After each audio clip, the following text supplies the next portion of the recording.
Hi friends, मी doctor Neha डोंगरकर. Psoriasis झाले अजिबात घाबरू नका. पण तुम्ही ज्या चुका करता सोरियासिस झाल्यावर त्या टाळणं मात्र गरजेचं आहे.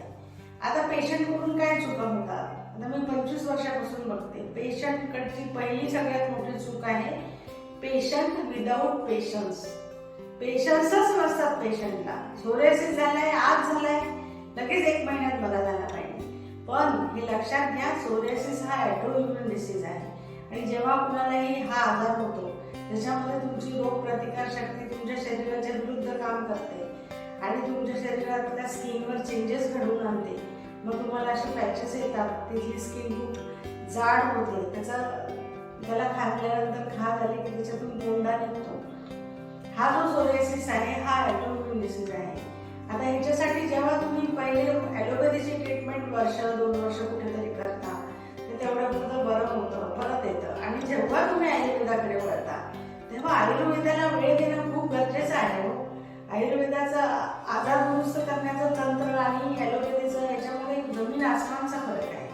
ॲलोपॅथीमध्ये तुम्हाला टेम्पररी रिझल्ट मिळतील. आयुर्वेदामध्ये तुम्हाला जर कायमचं बरं व्हायचं आहे तर तुम्हाला त्याला वेळ द्यावा लागतो. त्याच्यामुळे सोरियासिसच्या पेशंटनी हडबडी करू नये, ही तर पहिली गोष्ट महत्त्वाची आहे. 1-2-3 महिने तुम्हाला मेडिसिन घेतल्यानंतर त्या पॅचेसमध्ये हळूहळू फरक दिसायला लागतो. तुमचा जो कोंडा पडण्याचं प्रमाण आहे ते कोंडा कमी व्हायला लागतो, खाज कमी व्हायला लागते. तर ह्याच्यासाठी एकतर तुम्ही पेशन्स ठेवायला पाहिजे. आणि दुसरी गोष्ट, सोरियासिसच्या पेशंटला बऱ्याचदा सोरियासिसमध्ये कुठलेही व्यसन अलाउड नाही आहे. कोणाला स्मोकिंगची सवय असेल, कोणाला ड्रिंक्स घ्यायची सवय असेल किंवा इतर कुठले टोबॅको चूज, हे जे व्यसन असतात ते काही व्यसन असेल त्याच्यावर कंट्रोल करणं खूप गरजेचं आहे. हे खूप महत्त्वाचं आहे बरं का. जे स्मोकिंग करतात त्यांचा सोरियासिस अगदी वर्स्ट होतो. हे प्रॅक्टिकली बघितलेल्या केसेस आहे की ते बऱ्याचदा रुग्ण काय करतो सांगत नाही की मी बंद केले म्हणतो, पण त्याचं जे काही व्यसन आहे ते सुरूच असतं.